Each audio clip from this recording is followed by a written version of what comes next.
The 2027 Kia Seltos is being called one of the smartest buys in the subcompact SUV segment. Modern, loaded with tech, and starting around $25,000. If you've been looking at this SUV and thinking it checks every box, you need to slow down before signing anything. Because while the Seltos looks great on paper, there are 5 real problems hiding behind that attractive price tag. Problems that its rivals have already solved.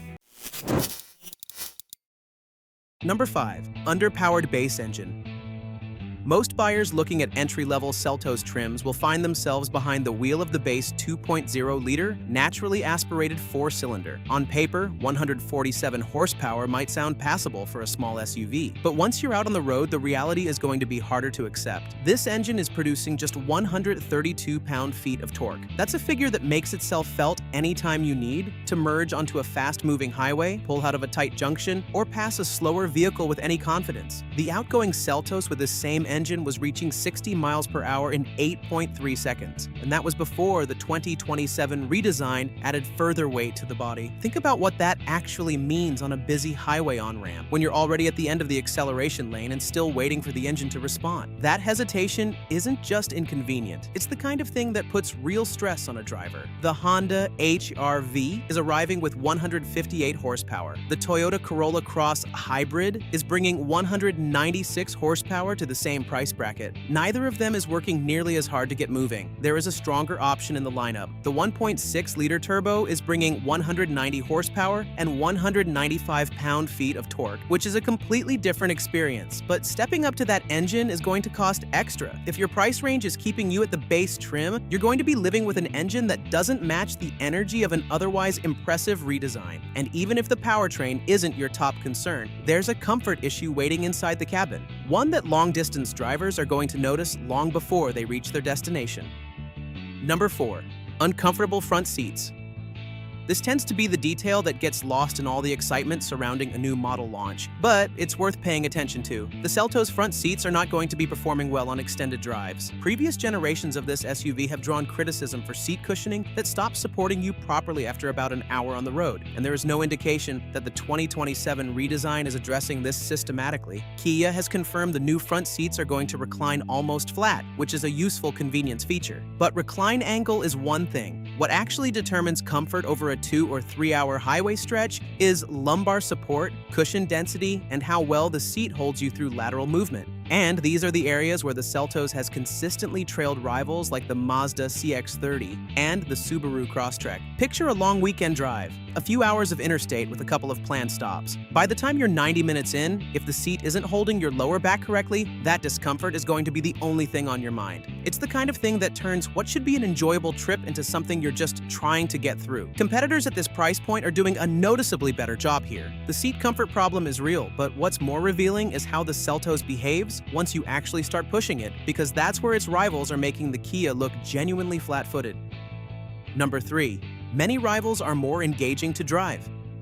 The 2027 Seltos is riding on Kia's K3 architecture, shared with the current Niro and the Hyundai Kona. That is a genuine step forward, but there is a difference between incremental improvement and actually leading the class, and the Seltos isn't going to be doing the latter. Independent evaluations of the outgoing Seltos have consistently pointed to more pronounced body lean in corners and steering that isn't delivering the kind of precision and feedback that makes driving feel rewarding. The problem is that several rivals are doing the practical part equally well, while also offering a sharper, more responsive experience behind the wheel. For a lot of buyers, this gap only becomes obvious the first time they drive something else back-to-back. You get behind the wheel of a Mazda CX-30 after a week in the Seltos, and suddenly the steering is talking to you, the body is staying flat, and the whole car feels like it's working with you rather than just tolerating the road. That contrast has a way of making the Seltos feel like it's leaving something on the table. The Crosstrek is producing a more planted, confidence-building feel. Even the Honda HR-V is going to feel more balanced and settled through corners. For anyone who places real value on how their SUV responds, the Seltos isn't the strongest answer in this class right now. And the driving dynamics issue is something you feel occasionally. The next problem is one you're going to be paying for every single week at the fuel pump. Number 2. The turbo engine is thirsty. After hearing about that sluggish base unit, the 1.6-liter turbo is going to start looking like the obvious choice for most serious buyers. 0 to 60 in 7.3 seconds is a solid result for this segment, and 195 pound-feet of torque is going to make a genuine difference in how the Seltos feels under acceleration. But this is where the trade-off arrives. The turbo version is expected to return around 24 miles per gallon in the city and 27 on the highway, based on projections tied to the outgoing model's all-wheel drive configuration. That average is sitting well below what much of the competition is posting. If you're driving 15,000 miles a year, the difference between 24 combined and 38 combined translates to hundreds of additional dollars spent on fuel every single year. Over a 5-year ownership period, that gap can easily climb past $2,000. That's money leaving your pocket every time you pull up to the pump, for the entire time you own the vehicle. The Toyota Corolla Cross Hybrid is going to be returning roughly 42 miles per gallon combined. Even without a hybrid setup, the Mazda CX-30 is going to be beating the Seltos Turbo on fuel efficiency while offering comparable performance. The Turbo was supposed to solve the performance problem without introducing a new financial burden. What it's actually doing is trading one set of limitations for another. So you've got a weak base engine, a thirsty upgrade, seats that won't carry you comfortably, and rivals that drive better. But the final reason might be the one that frustrates buyers the most, because it applies no matter which version of the Seltos you choose. Number 1. Not too many options to choose from.